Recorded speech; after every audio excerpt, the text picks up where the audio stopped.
Dear everyone, एक बार फिर से स्वागत है आप सभी का एयर केमिस्ट्री क्लासेज में। और अभी जो ये बात करेंगे हम लोग उन क्लास 12 स्टूडेंट के लिए जो अपने रिजल्ट से अनसेटिस्फाइड हैं, जिन्होंने अपने रिजल्ट से संतुष्टि नहीं हुई है। ये वीडियो सिर्फ उन्हीं के लिए है। अगर आप अपने रिजल्ट से सेटिस्फाइड हैं, संतुष्ट हैं, तो ये वीडियो आप अभी ही छोड़ सकते हैं बच्चों, ठीक है।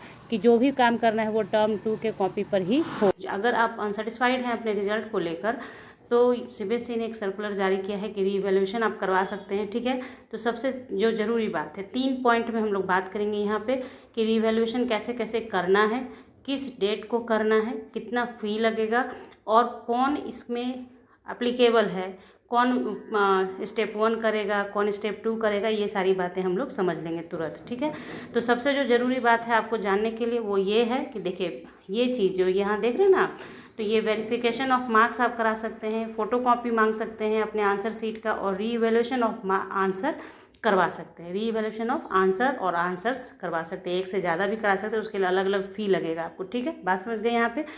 फिर देखिए, ये जो यहाँ से नीले रंग का लिखा हुआ देख रहे हैं, सर्कुलर में लिख दिया गया है clearly, no application after the schedule date and time and in offline mode will be accepted. यानी कि अगर एप्लीकेशन ऑफलाइन मोड में नहीं लिया जाएगा, ऑनलाइन मोड में ही करना है, और जो शेड्यूल डेट और टाइमिंग होगा उसके बाद नहीं लिया जाएगा। तो टाइमिंग को ध्यान से समझना है आपको, ठीक है। Processing charge are non refundable, यानी जो प्रोसेसिंग चार्ज आप करेंगे, जो पैसा आपका जाएगा वो रिफंडेबल नहीं होगा। वो आपको जो आपने पेड कर दिया वो पेड कर दिया, वो वापस नहीं होगा, ठीक है। ये सारी बातें लिखी गई हैं।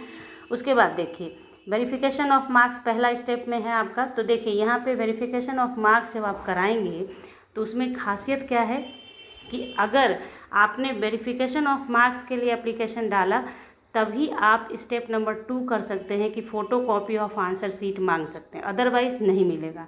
यानी जब आपने ये वेरिफिकेशन ऑफ मार्क्स के लिए अपना एप्लीकेशन डाला है, तभी आप फ़ोटो कॉपी मांग सकते हैं, अदरवाइज़ नहीं मिलेगा। यही यहाँ पे लिखा गया है ये चीज़, ठीक है। उसके बाद देखिए, सेकेंड स्टेप है जिसमें आपको क्या है कि फ़ोटो कॉपी की बात की जा रही थी कि फ़ोटो कॉपी आप मंगा सकते हैं। जब ये फर्स्ट स्टेप आपने कर लिया, तब आप सेकेंड स्टेप करेंगे, है ना। तो देखिए, फर्स्ट स्टेप के बाद सेकेंड स्टेप आप करेंगे तो इसमें भी लिखा गया है कि वही कैंडिडेट ये रीवैल्यूएशन ऑफ मार्क्स करवा सकते हैं, रीवैल्यूएशन ऑफ आंसर बुक करवा सकते हैं। कौन? जो स्टेप 2 को फॉलो करेंगे। यानी कि फ़ोटो कॉपी आप पहले मंगा लेंगे आंसर सीट का।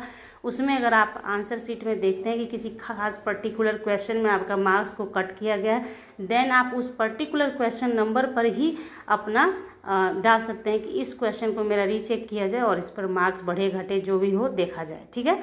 तो ये बात है। तो यानी स्टेप 1 करने वाला ही स्टेप 2 कर सकता है, और स्टेप 2 करने वाला ही स्टेप 3 में आ सकता है। यानी कि आप जंप नहीं कर सकते हैं। यानी कि आप जैसे ये कहेंगे कि जब तक आप क्वेश्चन पेपर अपना आंसर सीट नहीं देखेंगे, तो आप कैसे कहेंगे कि पर्टिकुलर इस क्वेश्चन को चेक किया जाए। बात आ रही समझ में। इसलिए ये ज़रूरी है पहले करना, फिर स्टेप 2 करना ज़रूरी है। अगर आपको लगता है कि आपको स्टेप 3 करवाने का ज़रूरत है, यानी कि आपको लगता है कि किसी खास क्वेश्चन पे आपको मार्क्स कम मिला है, तभी आप स्टेप 3 करेंगे, अदरवाइज़ करने का ज़रूरत नहीं है। बात आ रही समझ में।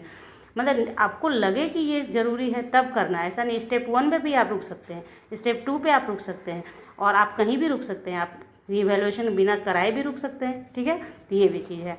ये बातें समझ गए आप। अब टाइमिंग देख लीजिए क्या है, शेड्यूल जो किया गया है उसको देखिए। तो सबसे पहली बात देख लेते हैं कि आपको क्या है, ऑनलाइन अप्लाई करना है, ये तो समझ गए।